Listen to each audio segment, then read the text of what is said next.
Wisconsin? A whopping, maybe year and a half. Like I don't remember it all. I was just, a newborn. So, but I was born in Appleton, Wisconsin. Now it's weird. Because I live in Milwaukee and I am originally from Appleton. Um, Oh, really? Small world. It is a small world. I did not know that. Okay, well, there's some groundbreaking information that we can happily pass on. Um, I put this out on Twitter, and I was kind of curious about this. Is there anything about Diablo 2 that you haven't said yet? Uh, I'm sure there is, but I can't think of what it is. I didn't really think about it today, but I saw your post or whatever, but I can't think of anything that I mean, the biggest things that we haven't really talked about are things that didn't go into the game. Um, I think that those were probably, the most controversial things that didn't make it. They were cut because they were too graphic or too gory or too weird or like didn't make any sense or those were like the things that maybe haven't been talked about as much, though I'm sure that we've talked about some of the things. And then, but most of what went in, we've talked about, I think. I think we've talked about even like the first few days and how we had discovered, different hacks and some of the problems that we ran into and things like that. I think a lot of that stuff's been discussed, but it's hard not to discuss something when it's been out for as long as Diablo 2 has. Right. I guess that kind of rolls into the next question. It's been a long time. Do you think you're going Yeah. to find a point where you don't want to talk about it anymore? No, no. I mean, why wouldn't I want to talk about it? I mean, it's definitely probably the biggest highlight from my career. I mean, it's something I'm super proud of that we all worked as a team to make something super special. And when you make something super special, which very few people get to be a part of something like that, Right. I have no problem talking about it because it's amazing that my life contains that kind of thing. That's just I'm so happy and so blessed to have that in my life that I have no problem talking about it at all. That's awesome. I actually just did an interview with Jay Wilson, former director for Diablo 3, Yeah. um, and kind of the opposite feeling, where he does not want to talk about the game anymore. So it's kind of just cool to hear that kind of dichotomy between the two, where you're many years removed and still quite content to talk about it. Yeah, I'm super happy to talk about it. It's again, it is, and it was such a special project that it is. It's just it's a gift that I would love to keep talking about. And we're happy to hear it. It's nice to hear about Diablo nowadays since we don't hear too much anymore. Um, so I normally end up saving this for the end, but I'm actually just really curious. What are you doing now? So right now, about a little over a year ago, I left Gazillion. I was the CEO there, and we had made a few Marvel products, and it was just, it was I couldn't deal with other IP. When you're using somebody else's IP, it can become a difficult thing to do because you might have ideas that you think are good for the game, but aren't necessarily good for the IP, or the IP may just decide that they don't like your idea or whatever it is, and that struggle between creativity and somebody that's an IP holder that doesn't necessarily understand games. Usually they understand games pretty well, but sometimes they do and sometimes they don't. And they certainly aren't really part of your team. And also, even worse, is that they aren't incentivized to say yes to ideas. They are incentivized to say no Hmm. because their jobs are on the line, and they only get barked at if things go poorly. Right. If they get something through that they shouldn't have gotten through, so their automatic is no rather than yes. And that between that and the creativity, it was like it's a tough road to haul, right? So making your own IP has tons more freedom. Obviously, you can do whatever you want, and that is great for games. Using somebody else's IP, the advantage is you have a known IP, and that's amazing, and you get a big audience associated with that IP if you've chosen the right IP. But the disadvantage is that you don't really have full control over either product or IP. In the end, you can't make decisions that conflict with the IP in general, and you can end up in a situation where it's just lots of frustration associated with that entire Right. thing. So, in the end, what Marvel's vision for us and the product were different than mine, and in the end, I was just like, okay, I'm ready to do something else. And Gazillion's still around, and they're still making Marvel Heroes, and things are going really well over there, and they're happy with the Marvel relationship, and we were overall very happy with our Marvel relationship. I'm not saying that. It was just, it is difficult to do things that are kind of outside the box when you're dealing with an IP. Right. So, and Marvel Heroes needed some stuff that was kind of outside the box, and so I felt really handcuffed there more than anything, and we didn't really have the support to garner a whole bunch of new capital to make a new product or anything. So I decided to leave and do my own company where I have complete control, and so that's what I did. I left and I made my own company, and I went indie, much like Eric Schaefer. Eric and Travis made Rebel Galaxy, Right. just the two of them together, really, and that kind of inspired me. It's like, I used to make games by myself or with a very small team, and maybe I'll get back to that because that's really, in my wheelhouse, it's what I enjoy the most. I don't really want to be a CEO of a several hundred person company where I'm dealing with investors all day. That's not why I grew up saying I want to be a CEO. I grew up saying I want to be a game maker. Right. Right. And so kind of getting back to that, getting back to my roots, doing the programming, doing the design, working on the product. That was really what I wanted to. And then I kind of went a little crazy. I went a little wild, and I decided that I'm going to do everything. I'm going to do it all myself.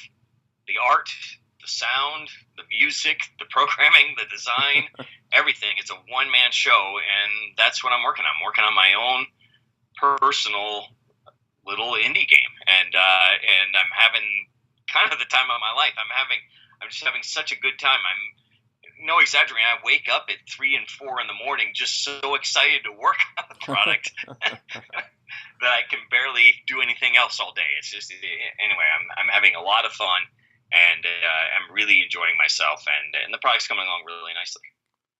Any details about the product? No, not really, not yet. It's an RPG. It's very action oriented, but I would not call it a Diablo like game at all. Okay. It's got kind of retro pixel graphics because I'm not the best artist in the world, and I had to do something that was scalable to my art talent.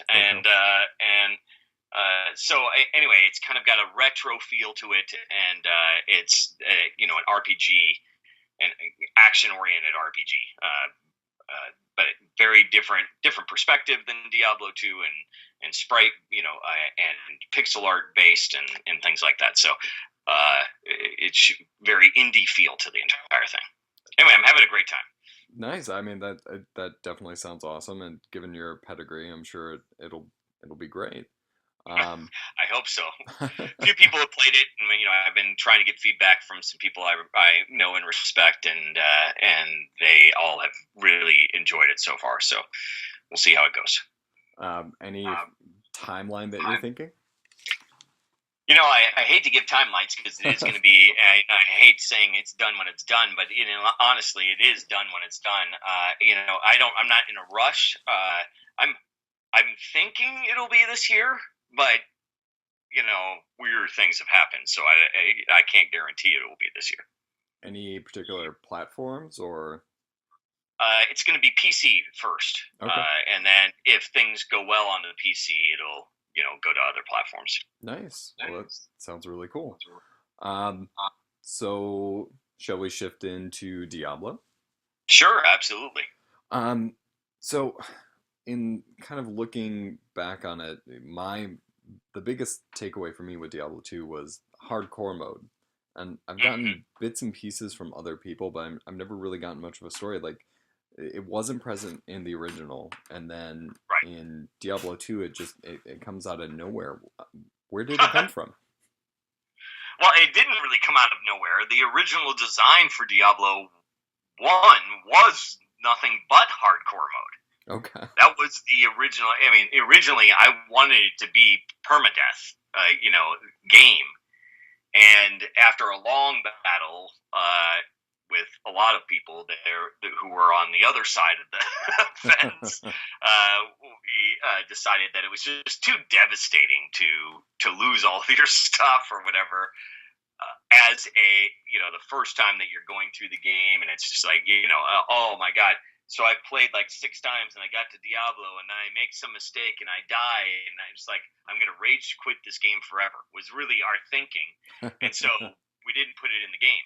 It's a trivial thing to program, really, Right. and so it, we it was in for a little while, and then we took it out, and we were much happier. And then we designed the game around the fact that you could die, and that was that rather than a death meant the game was deleted from your hard drive, and that's a very different kind of mentality. So, but I always loved that because that was originally what Diablo was inspired by, a lot of the roguelikes, and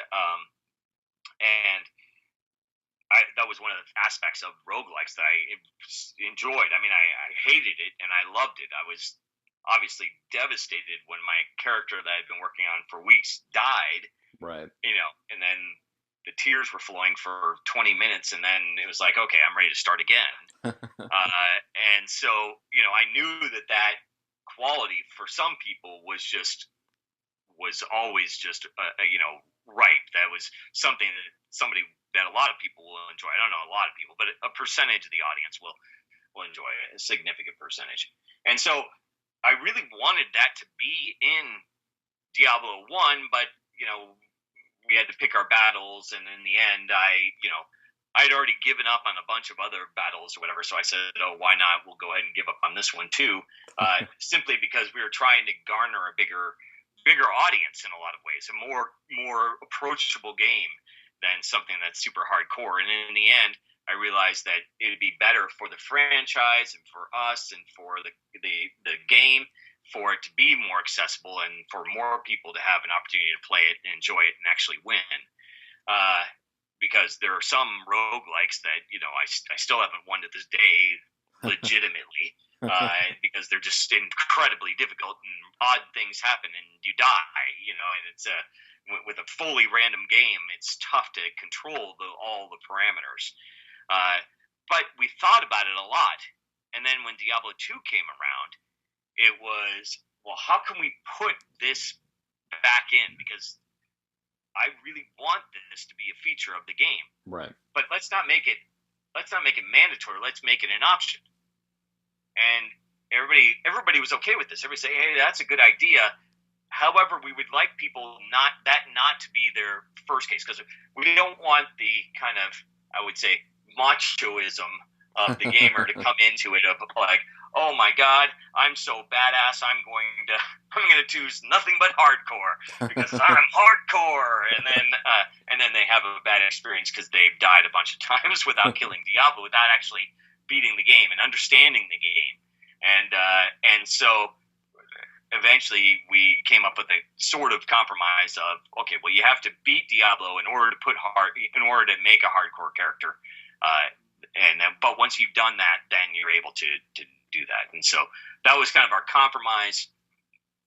And I thought it was wise that it allows people to experience the game and then try it kind of like on a new difficulty level almost. And I thought that it worked out really well. Nice.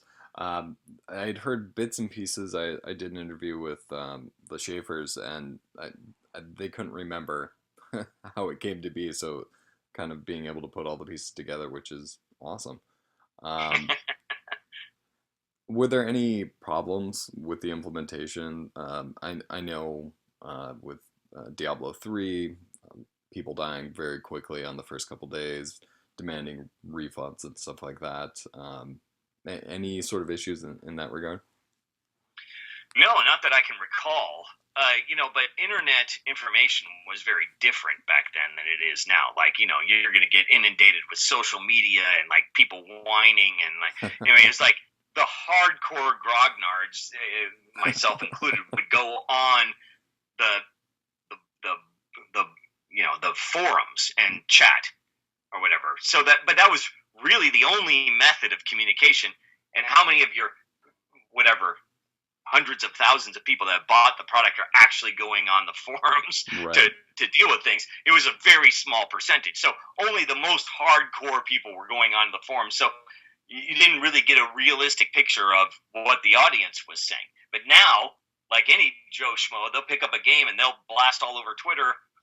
Blah, this game sucks because it blah blah blah blah blah, and then kind of a group think mentality happens, and then you get a wave of things, and you have to address stuff or whatever. And so it's just a very different kind of way that people communicate now than they did back then. It was very isolated communication compared to now, where it's just everywhere. Communication is really instant and everywhere. It's a one to many voice all the time, which is never really happened in human history, and Right. it's fascinating. But it's so the way that we handled things then versus the way we handled now, and the complaints then versus now, it's apples oranges. It's impossible to compare. Yeah, I guess it's one of the questions I had down here, but in your years in game development, the rise of social media, like this site's been around for years, but it's still Right. it's it's surviving in the old form. There are very few podcasts, more articles. You Right. know, I manage the Twitter, and I'm barely on it. Um, but like there's streamers, people are playing, games 24 hours a day, passing it off to the friend and then switching it over. How does that affect development now, where you constantly have a view of how a game is being engaged with, and what people are saying at all points? Yeah. Well, it depends on what kind of game you're making, but it is. It honestly, it's extremely difficult. Uh, and it's important for your content to be really tight and cohesive. And so making sure that that the game is packed full of goodness. It can be a short experience and be amazing, or it has to be basically a grind fest. And that's really the only two options out there, because the amount of hours that people play nowadays and are the most vocal people, if they're going to play some kind of whatever it is, whatever persistent game, online game, where they can put in, and it's unbelievable. They're putting in 100 hours a week, and you're like, how are people playing 100 hours a week? That isn't even like that's unbelievable to me. But Right. they are. They're playing 100 hours a week, and it's like, well, we only have 60 hours of content, and then they're whining, well, the next 40. It's like, where's all the content or whatever? It's like, we had 60 hours of content. That used to last people a year. I don't know.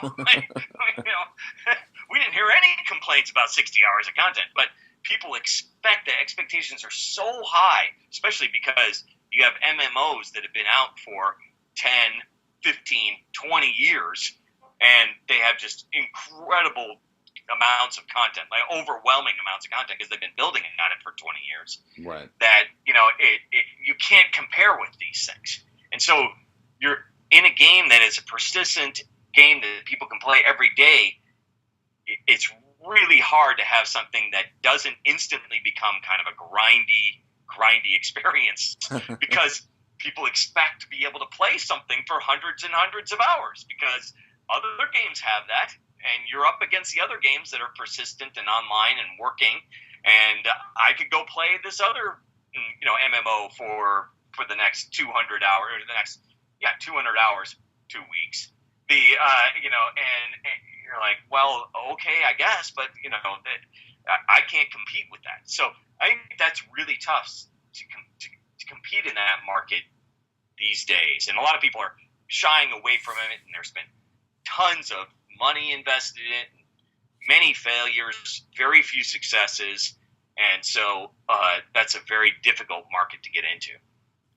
Versus, I've got a game, it lasts 8, 10, 20, whatever hours, and it's a cohesive story with pretty graphics, and bada boom, bada bing, maybe it's got some emotional strings, some pulls, and people seem to like that, the digestible amount of content, and that doesn't really get slammed very often. The weird thing is the in-between, and I'm going to put one of the games I've been trying lately, which is the new Zelda game, Breath of the Wild, and it's got an incredible amount of content in this game, like almost an overwhelming amount of content in this game. And then I look on Twitter, and like my friend, he finished the game in 4 days. I'm like thinking to myself, I'm going to finish this thing in like 6 months. I don't know how you finish this thing in 4 days.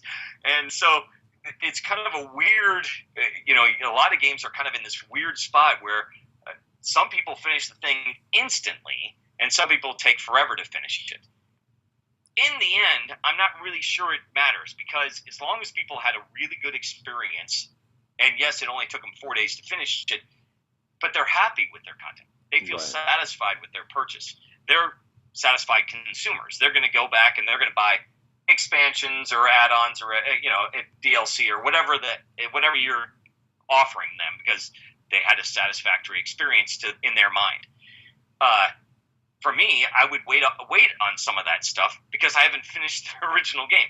So I don't really know what the right balance is. I don't really know what my point is here, but other than, things are just very strange compared to the way they used to be, because people digest content at such vastly different rates that it's hard to hit that sweet spot. But if you have a great experience, people will come back for more, even if it isn't the biggest experience of all time. If you're going to have the biggest experience or claim you have a big experience, you're going to run into problems because you're going to get compared to other things that have been around for 20 years. And so unless you get into something that just is a big grind, then you're going to run into problems. So I think it's easier to make a kind of a singular, insular experience that is a wham bam kind of I'm done than it is to make something huge. How do you think that correlates to the action RPG genre? With there is a grindiness attached to it, and I feel like Diablo 1 to Diablo 2, you guys were able to tell a really great story, and then there was the additional element of just going around finding loot. Whereas the third iteration, I think, has taken the grind to a completely different level. Is the new action RPG less about the grind? Is there a way to do that? Well, like I said, I think that it's better to make a smaller, less grindy experience than try and compete with things which have infinite content, right? And so if the only reason to make something super, super grindy is to keep people around in the game all the time, right? And so, but if they aren't having fun doing the super, super grindy things, why are you keeping them around? Why is that something that that you're putting in the game, right? People will have fun and enjoy your product and buy your product, which in the end, that's what this is really about. This is really about, as a business, I'm selling my product. If people had a great experience, even without the grind, in the whatever, let's say 40 hours of gameplay that they played, they're going to buy another one. So it doesn't need to be 400 hours,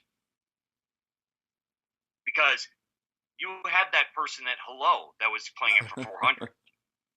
And so, why are they doing that other than to just slow it down so that people have something to do? But people people are unhappy doing those things. Right. It doesn't really make that much sense. It's a tough balance to to get to, and in the end, it's better when things end.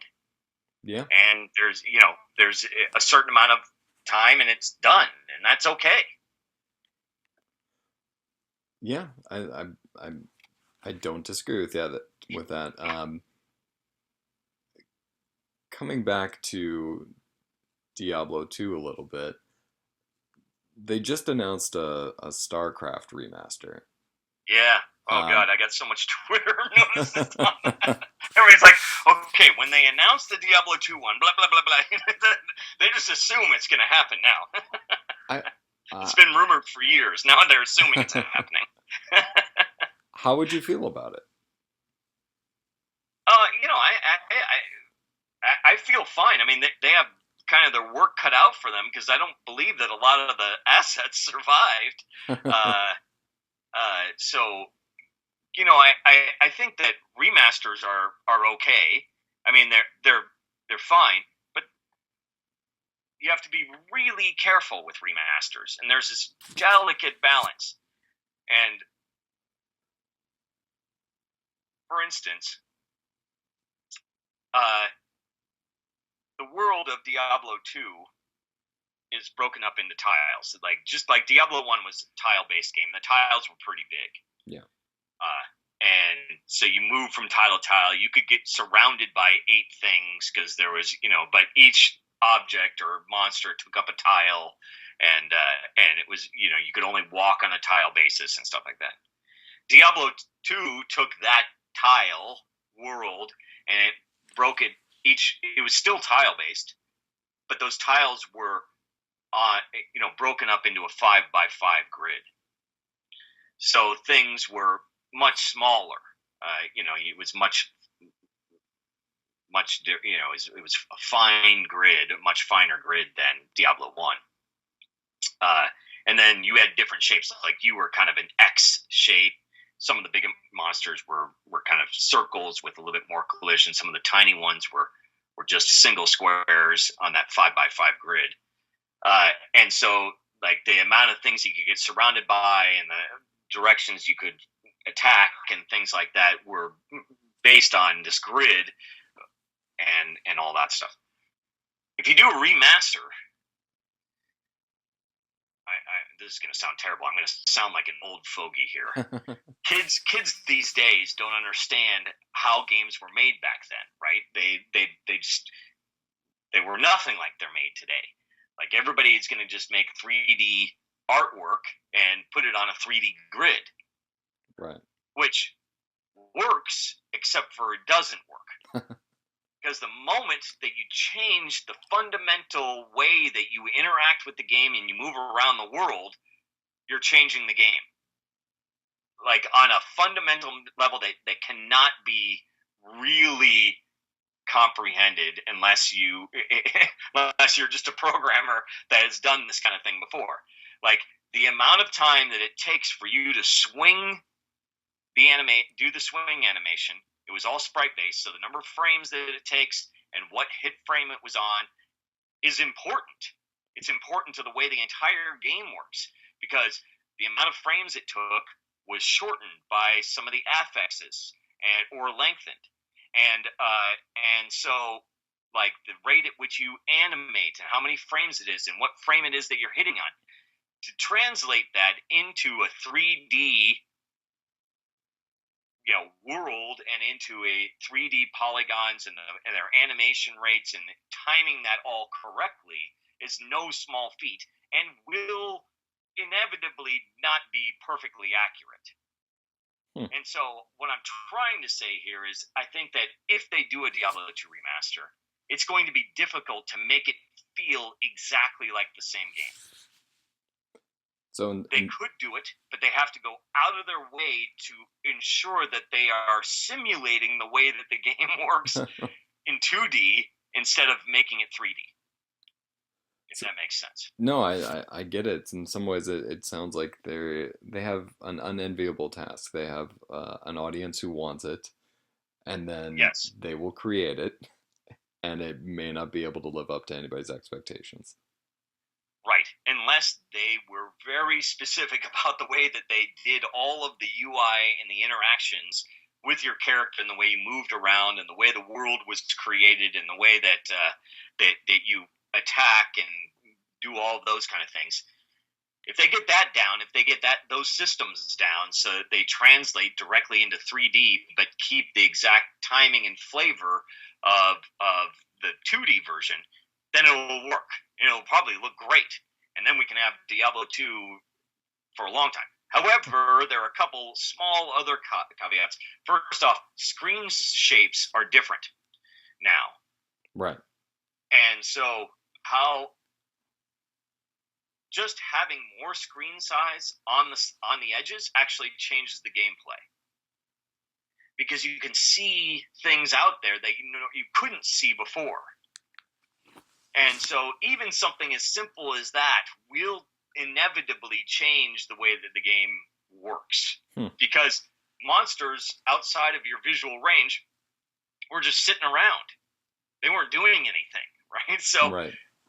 but now that the visual range is bigger, they'll be doing things slightly earlier at a slightly different rate. So, like, these are things that are going to be challenges to translate it directly into a kind of a modern HD version. You could do it. It's possible. It will be tricky to keep the exact flavor that you had before. So, when I'm titling this, I can put, David Brevik shoots down hopes of Diablo 2 remastered.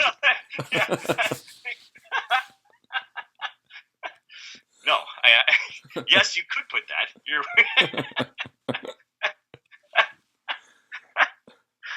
I won't. But that's not what I'm trying to say. I'm just saying it's a difficult task. It's a much more difficult task than people realize, other than just, put some pretty graphics on it or whatever. We kind of touched on it, but you created something gigantic. And Diablo 3, it's still up and running. I think the community can agree that it didn't live up to the expectations set forth. Is any game that follows Diablo 2 going to be able to even reach what we remember Diablo 2 to be? Yes. Sort of.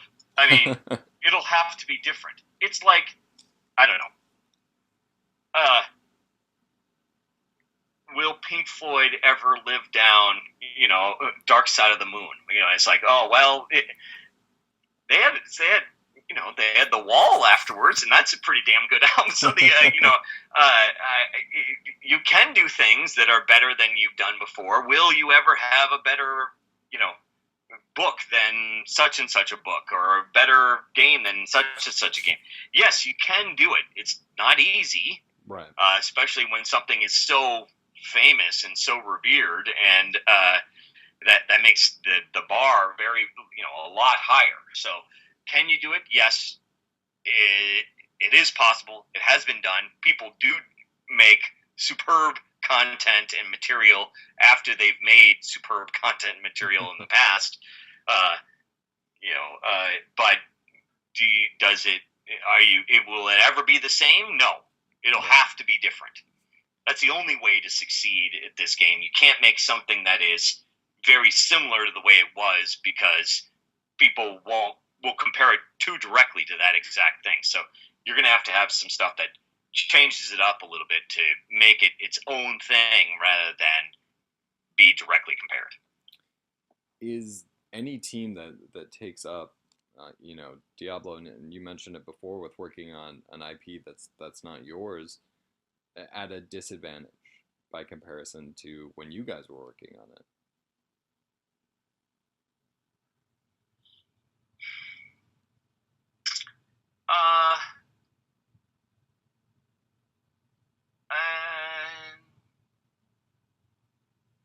Yes and no.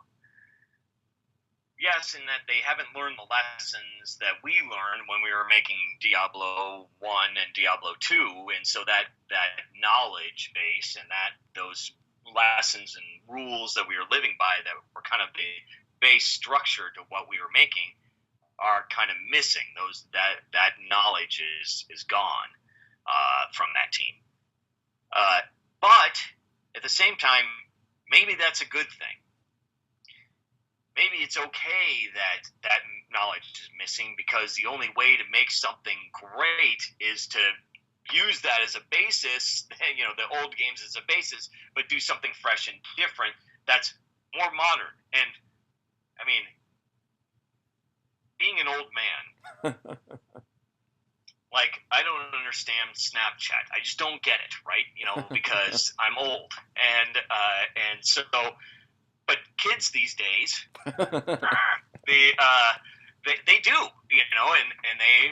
and so, okay, well, I guess I'm just too old to get this or whatever. So the way that you make something great is for the next generation of people who get things in a different way than you get them. And so kind of the old, so I think some of the advantages of you had all this knowledge are kind of lost, and it's almost more important to have new perspectives as being part of that, of the creation of something new that is great, that is different, but yet thematically and obviously still a Diablo-like game. The only way that happens is with kind of some fresh perspectives, maybe some really youthful perspectives as well. What is it like to see something that you created and you obviously put a lot of time into get passed off into somebody else's hands? And I'm not asking for comments on particular decisions or anything like that, but is it a little weird to see somebody else working with something that you created? I'd say that in the beginning it was very weird, but it took so long for Diablo 3 to come out that by then I was kind of over the concept. Yeah. Right? I mean, it took, I don't know, whatever it was, 11 years or something. It took a long time yes, it did. for it to come out.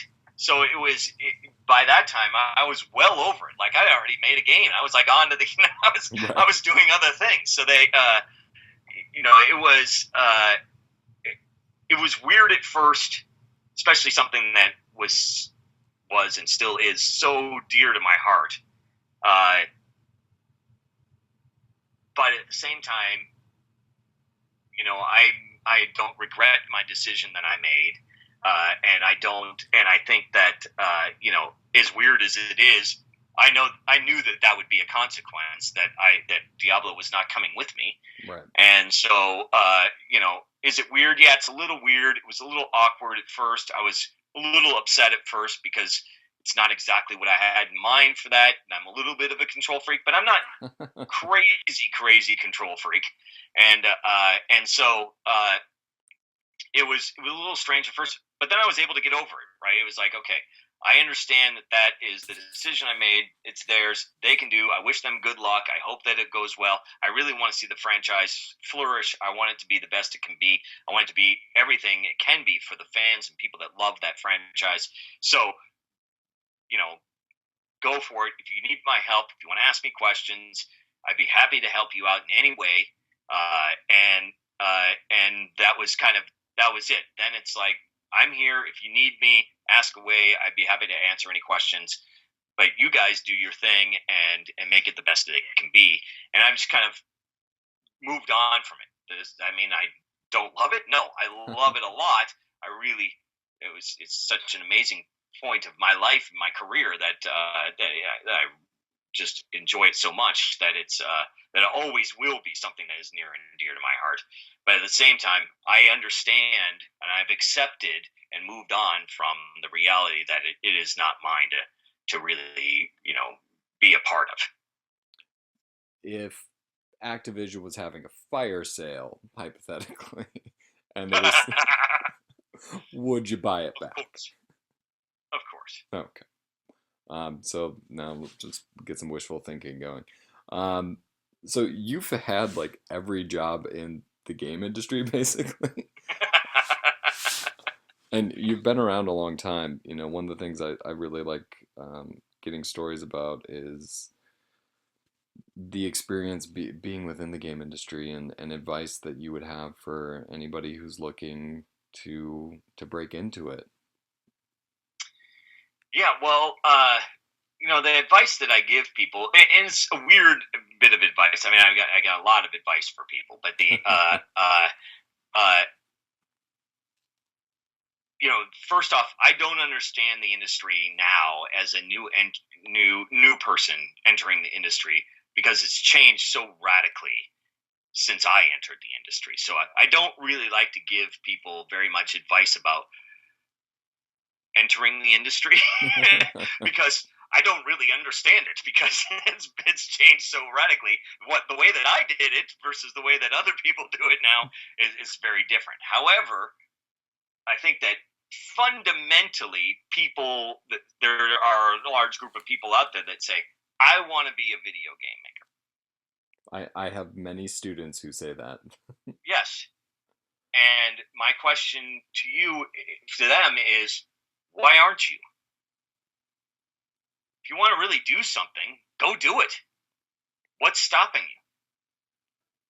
If you want to be a game maker, make a game. Find some people, get together, make a game.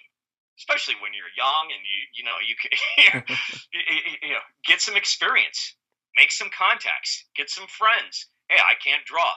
Find an artist. I'm sure there's one around campus or whatever. You get online boards, whatever. There's all sorts of ways to access people that will do art and are looking for projects and are excited about entering the video game industry. To really be part of the video game industry, you just got to make games. It's like a writer that says, I want to be an author someday.